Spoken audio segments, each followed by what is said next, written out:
Hey guys, welcome to my channel. I hope you're all doing very well. So I just watched Superman. Let's talk about it. Yes, Superman is finally here. This is the very first live-action project as part of James Gunn's brand new, refreshed and refurbished DCU. Yes, after many years of failure and disappointment, Warner Brothers was scratching their heads trying to figure out how they can revitalize this franchise and bring it into the 2020s.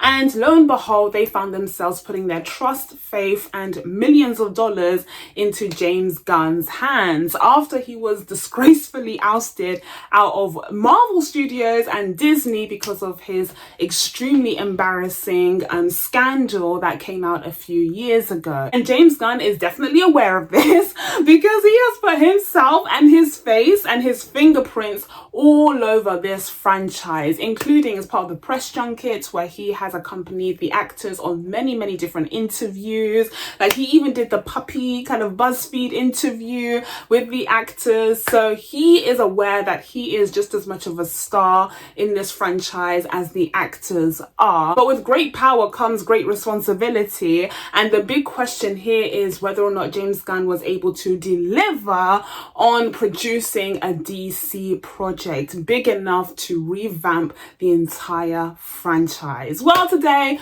we are going to be discussing my thoughts on that as well as many other things. So if that sounds fun to you guys, then stay tuned, innit? Like, just keep watching. And of course, as per usual, if you haven't already, please be sure to subscribe, turn on your notifications, all of that good stuff. I will say, when it comes to this review, I don't know if it's going to be the same sort of vibe as my usual reviews, we'll see, but I'm boiling hot. Guys, I'm boiling hot. I'm suffering. It is so hot in this room, okay? It has absorbed all of the heat from the heat wave that we've been experiencing in the UK, and it's just been baking, and I'm in an oven right now. So I don't know how we're gonna do this. It might not be as elaborate and detailed as I would like and as I would usually do. Apologies for that, but I just need to stay conscious. But I'm gonna start off with the positives, the things that I really enjoyed about this film. And first up we have is the story. I think James Gunn wrote himself a hell of a script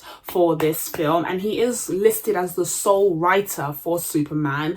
So like I said, with great power comes great responsibility. He has put his name and fingerprints all over this property, but for very good reason, because he's proven himself time and time again over at Marvel, and he also managed to prove himself at DC, producing an excellent and superior Suicide Squad movie. He's also the writer on Peacemaker, which I'm less of a fan of, but I did end up enjoying Creatures Commando, which is technically the first DC property in James Gunn's reign, although that is of course an animated series. So overall, he has had a lot of success when it comes to his pen, and so I do believe that he came into this project with a bit of confidence, even though the stakes were really high. But he absolutely lived up to his reputation with this script. There are so many layers to this, and instead of going through the story beat for beat, I'm just going to mention a few of the bullet points that really stuck out to me. First off, this film ended up being a lot more political than I anticipated.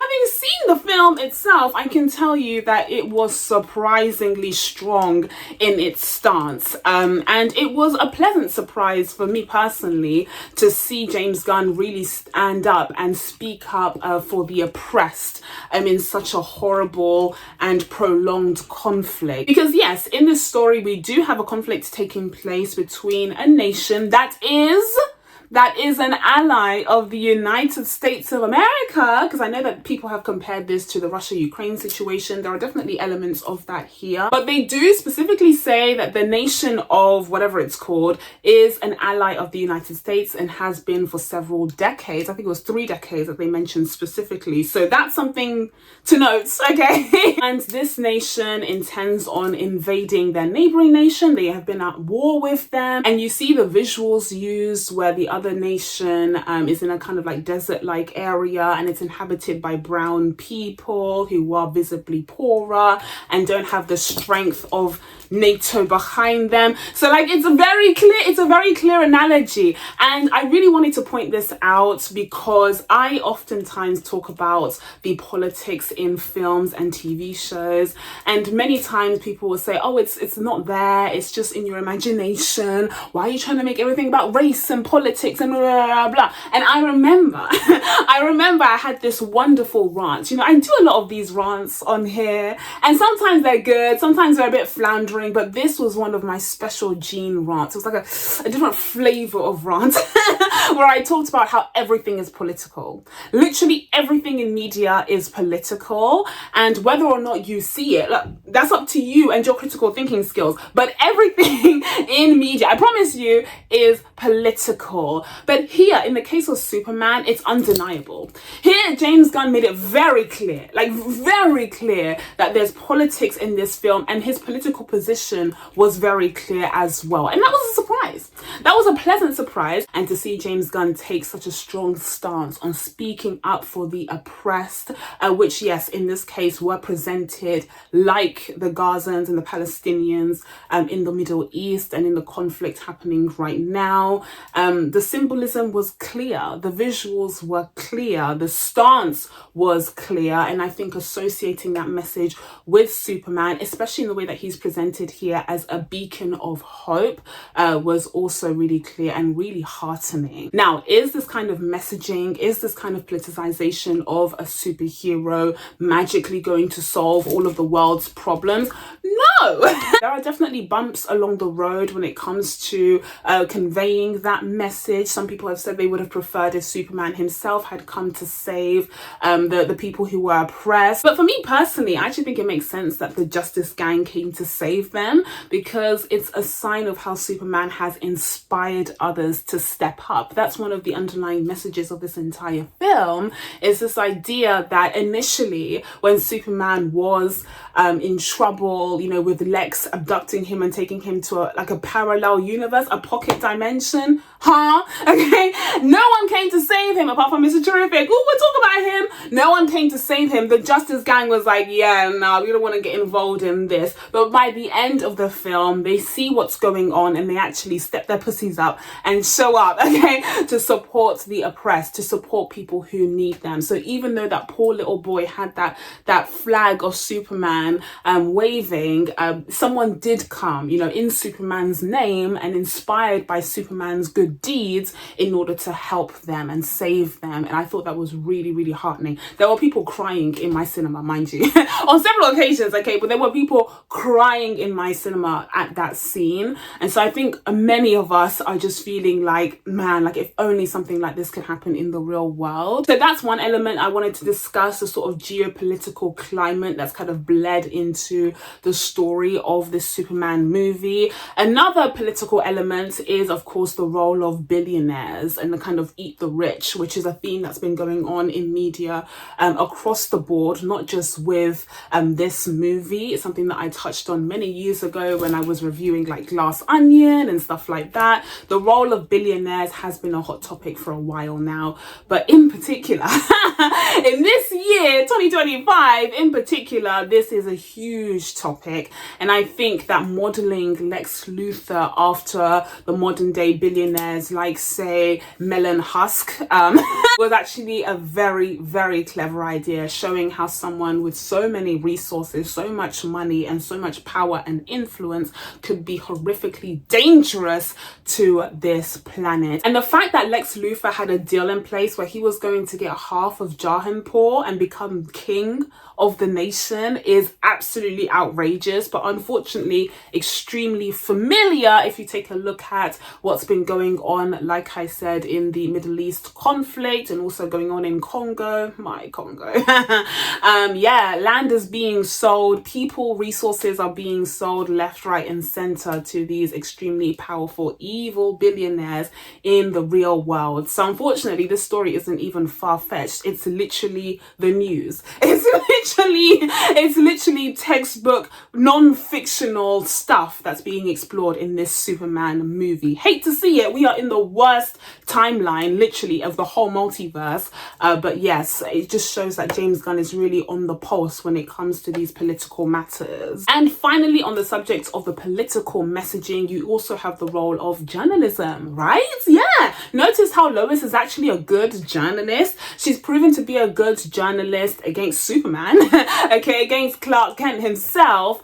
She points out that Clarke is often writing puff pieces for Superman, not really digging deep into his motives and exploring, again, the implications of having this extremely powerful alien living in Metropolis and acting on behalf of humanity in the United States when really he doesn't abide to like any laws, rules, regulations, treaties. And so he's this kind of independent entity that everyone has allowed to do his thing because he's been seemingly acting for good. But in reality, if you dig deeper, there's no real reason. There's no real reason why he should be allowed to do all of this. And so, you know, Lois is the one to really interrogate that and push him on that, as a good journalist should. And she knows that there's some things that she can't use because she knows his secret identity, and, you know, she actually cares for him and loves Clarke. But in reality, you know, just kind of asking those questions and pushing him on those points is effective enough to really make him think about what he's doing and the wider implications of that. Because unfortunately, him saying,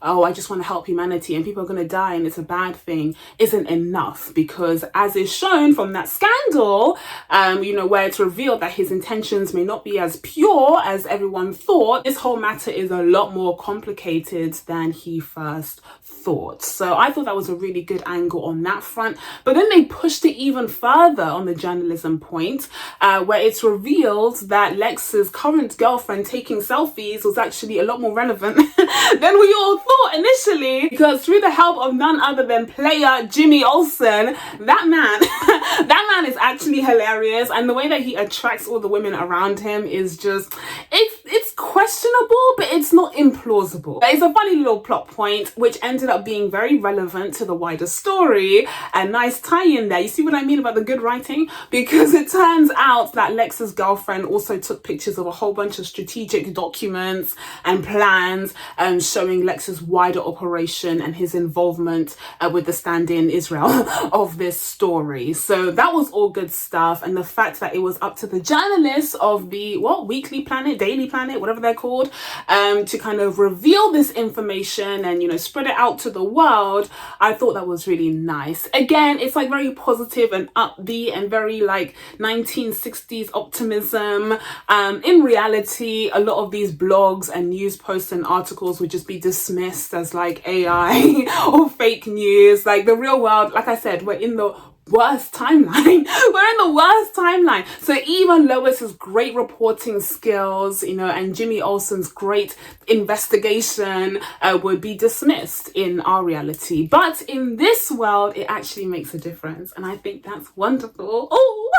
So those are just some of the ways that James Gunn was able to envelop the script with some very relevant socio-political messaging. And I thought that was done really, really well. Again, this is still a superhero movie. I'm not expecting this to like win a Pulitzer or to save the world and humanity. But the fact that you do have these very clear messages be a part of a franchise, actually, you know, one of the biggest franchises in the world, is really poignant and really powerful. So let's not underestimate the presence of such messages in a film like this. However, there's also other parts of the script that I think he did really well, starting off with introducing Superman himself. I mean, that is a tall order. Superman still to this day is known as one of the most iconic superheroes of all time. He's part of the DC Holy Trinity, of course. And so reintroducing him in 2025 was always going to be super high stakes. And I think James Gunn did a really good job with his script of kind of diving us into this new world of Superman and Metropolis.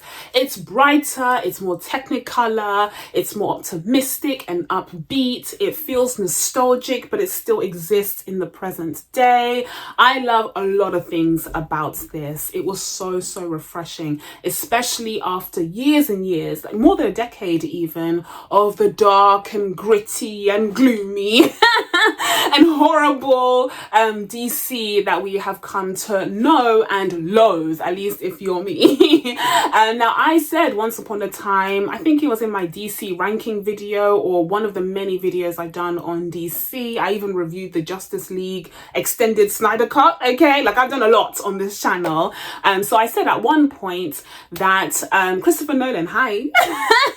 Number one Nolan hater, hi. How you doing, Nolan? Yeah, Christopher Nolan's Dark Knight was both the best and worst thing to happen to the DC franchise, because yes, it marked a peak for comic book movies. I personally think it's a bit overrated. I've never really loved it like that, but it is a good film. It is a good film. Okay, I'm not saying it's bad, it's just that it's not my favorite. But the bad, the bad was that ever since then, everyone, not just DC, Marvel and other franchises as well, have been trying to chase that same dream, have been trying to chase that success, and oftentimes to no avail. I mean, there have been some successes, of course, but for the most part, the DCEU really suffered from trying to chase the shadows of the Dark Knight. Even Nolan wasn't able to follow up on that success with Dark Knight Rises. So it really was both a blessing and a curse to the franchise overall. So here comes James Gunn with this brand new era for DC, and he said, I'm going to do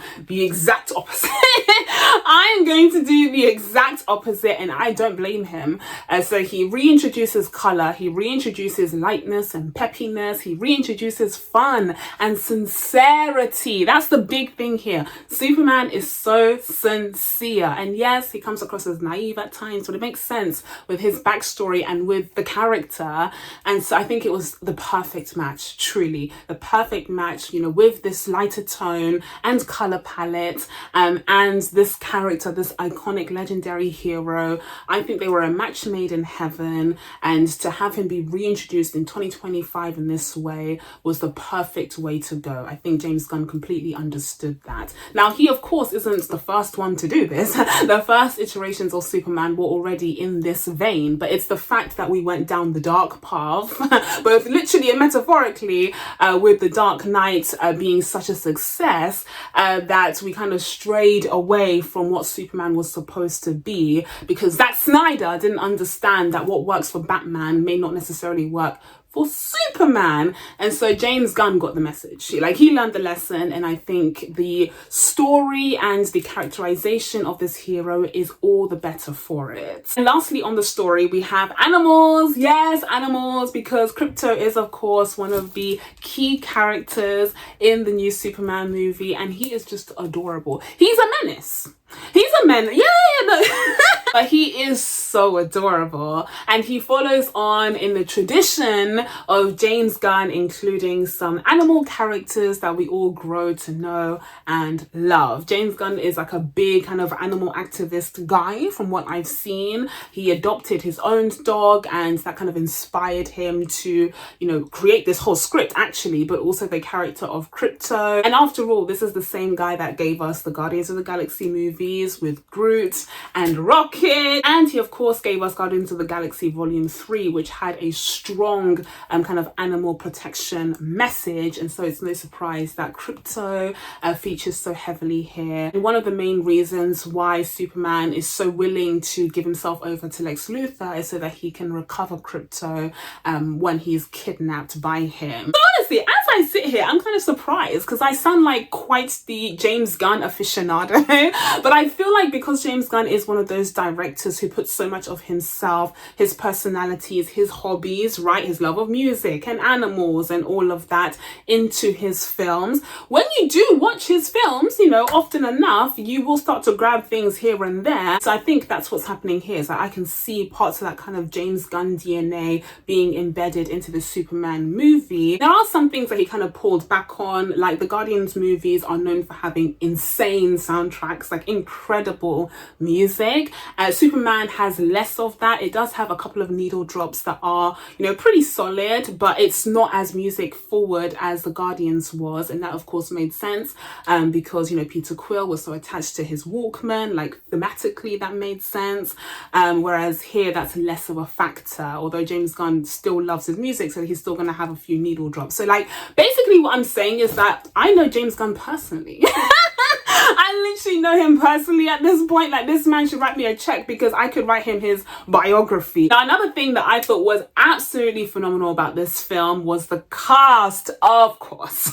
Of course, starting us off with the main man of the hour, David Cornsweet. Despite my very low expectations, I have to say David Cornsweet really knocked it out of the park. He really sold me on this new version of Superman that is the complete antithesis to Henry Cavill's version, who was a lot more stoic and distant and just cold, icy, right? Not personable and so serious.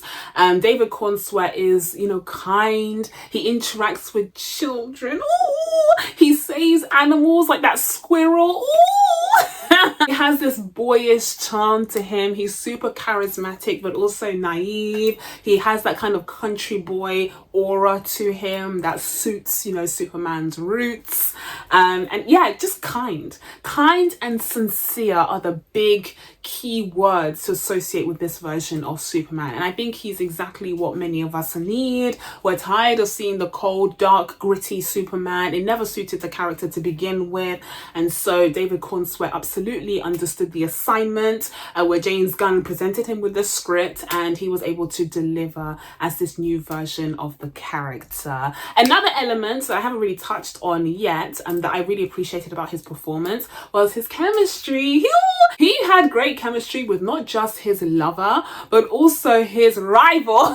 He had amazing romantic chemistry with Lois. They were snogging up a storm and you could buy into their romance the way that you never ever could with Henry Cavill and Amy Adams. Oh, that was a disaster. Here there's actual electric chemistry. James Gunn isn't afraid of making two characters kiss in a comic book movie franchise, unlike Marvel, which has always been strangely asexual. So yeah, we're in a new dawn, we're in a new era, and it shouldn't be a surprise because again, James Gunn gave us Gamora and Peter Quill, so he knows how to do, like, this is I can just imagine him turning in his resume and being like, this is what I've done, this is what I've done before, this is all part of my, and I'm coming across as a huge James Gunn fan. I'm actually not like a stan for him at all, but I just like the fact that you can see the little parts that he's kind of built up over the years with Guardians kind of come in and be useful for this project. So he absolutely sold me on the Lois and Clarke romance, and he introduced a bit of complexity, you know, with Lois kind of challenging Clarke on his stance and his motives. And speaking of Lois Lane, here you have Rachel Brosnahan portraying the iconic journalist character. I love the fact that James Gunn actually gave her something to do. I know the bar is low, the bar is literally in hell, especially when it comes to these, you know, female supporting characters. But again, we shouldn't be surprised because James Gunn gave us some of the best female character arcs in the MCU with Gamora and Nebula. And here you have, you know, Lois really pushing forward with her journalism, challenging Clarke, but still having insane romantic sexual chemistry with him, which is needed in this relationship. And then you have that ending where she's able to use her journalistic acumen to actually make a difference and save the day, but just in a different way, like from a different angle as a journalist. And because journalism and journalistic integrity actually means something in Metropolis, she's actually able to make a difference. Do I think she's as strong as a supporting character as, say, Harley Quinn in The Suicide Squad or Nebula or Gamora? Not really, but that's just because she's like a human. You know, she's a human. So as far as humans go in superhero stories, she did a pretty great job. But then next up, you have the real MVP of the hour. Next up, you have the real MVP of this film, and that is Mr. Nicholas Hoult. Ooh, Nicholas Hoult, come to the front. Come to the front. Okay, you, sir, deserve an Oscar. You, sir, deserve... Oh, Nicholas Hoult as Lex Luthor. Okay, people have been pointing out that it was genius of James Gunn to hire Nicholas Hoult to portray Lex Luthor, Superman's, villain and rival, when Nicholas Hoult went in for the role of Superman himself and didn't get it. And so the idea is that rage, okay, that anger will boil up inside him and fuel his performance. But in actuality, I don't buy that. In actuality, I don't think that has too much to do with anything. I mean, first of all, that press junket that they've been running where they have this homoerotic relationship, that suggests otherwise as well. But also, it kind of irks me that we're taking away any credit from Nicholas Hoult as an actor, because he's a fantastic actor. Anyone who's watched Nicholas Hoult in previous projects will tell you the same. I've been seeing a lot of men, I've been seeing a lot of male comic book movie lovers being like, oh, Nicholas Hoult, I wasn't familiar with your game, Nicholas Hoult. You weren't familiar with Nicholas Hoult's game? Nicholas Hoult, who was in Warm Bodies, Nicholas Hoult, who was in Mad Max Fury Road, Nicholas Hoult, who was in The Menu, Nicholas Hoult, who was in The Great. You weren't familiar with that man's game. That's your fault. That's not his. I've been familiar with Nicholas Hoult's game. Like, he's been delivering time and time and time again. And so, of course, he showed up and showed out for this role. But even I did not expect the level of hateration. Ooh, let's talk about it. The level of hateration that Nicholas Hoult's Lex Luthor has is just like unprecedented. We have reached unprecedented levels of hate. Of literal hate. And the idea that he would be using chess moves, again, this goes back to James Gunn's script, to be fair, but the A1, that was crazy. But the delivery was even crazier. I loved everything about this. Oh, I loved everything about this. From start to finish, Nicholas Hoult he cleared any other version of Lex Luthor. Literally, we don't even need to speak of the BVS nonsense. You don't even need to mention that. Nicholas Hoult cleared everyone. Just like that. Thanos snapped everyone else on the board. He was incredible in this role. And that Russian roulette scene, the whole room went quiet. The whole room went quiet, and then they gasped. Like, there was a delay in the gasp because we truly could not believe what we had just seen 5 minutes ago. Like, it was just insane. And the fact that there were so many layers to his plot. At first you think, oh, of course he wants the war to go on because he's been, selling billions of dollars worth of weapons to fake Israel. Of course he wants this to continue ad nauseum. But then Lois does her investigating. She's doing her sleuthing, and she finds out that he's actually not been making that much money from these weapons sales at all. So then what's the real motivation here? And it turns out that he's going to be getting half the land. So, oh, okay, that's why he's doing all of this. But then you get that finale. You get that finale where Lex looks Superman dead in the eyes and he says, oh, you think I want to kill you because you want to stop this war from happening? Oh, no. Baby boy, sit down. You're confused. You don't understand. Okay, I started this war. I started this war so that I could get a chance to take you down. I'm a hater. I'm not a politician. I'm not a king. I'm not anything. I'm literally just a hater. All the other stuff would have been a nice little bonus, but in reality, the main goal was always to take you down. Like, I hate the fact that I mentioned in the same sentence as Galileo. What did those blokes do? I am one of one. Word to Beyonce. I am the alien superstar. No, Lex was on a whole different plane of hatred. I loved it. I loved every single second. Nicholas Hoult, unmatched. Truly one of the greatest comic book movie villains that we have seen in time. Now, I also wanted to shout out the Justice Gang. Yes, the Justice Gang, which is, I guess, technically headed up by Nathan Fillion's Green Lantern. When I saw little clips of the trailers here and there of Nathan Fillion in this role, I wasn't convinced, not gonna lie. The bowl cut and the air of arrogance wasn't appealing to me, but I think it made perfect sense in the context of this film, and I definitely want to see more of him and the gang overall. I think they were great. We didn't get a lot of him, but that's fine because this is a Superman movie.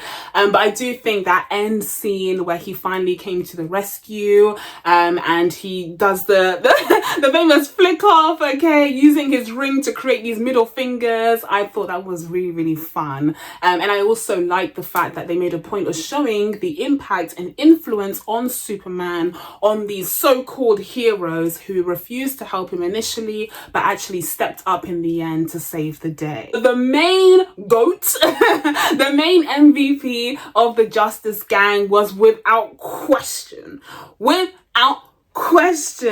Mr. Terrific. Ooh, we love to see a comeback. We love to see a comeback. I loved that for Eddie Kefeji, who was famously killed off in X-Men First Class despite portraying an unkillable character. Matthew Vaughn, you will pay for your crimes. But he was fantastic here. He really leveled up as Mr. Terrific. At first, I thought we weren't going to get a lot of him, but then he became more and more relevant as time went on. And when Superman was torn between two crises, he ended up helping Superman with the tear in reality, the tear in the universe that was created by Lex Luthor, because he's so smart and so skilled, but also so snarky, but has a distinct personality from everyone else because he's not into the emotions, he's not into the, you have Lois trying to talk about her feelings and he's just looking at her like, okay. But overall, guys, there was lots to love about this cast, lots to love about the new iterations of these characters, and lots to love about this brand new Metropolis as part of James Gunn's new DC. But that's not to say that this film was pitch perfect. There were a couple of elements here and there that I liked a little less, starting off with that final act.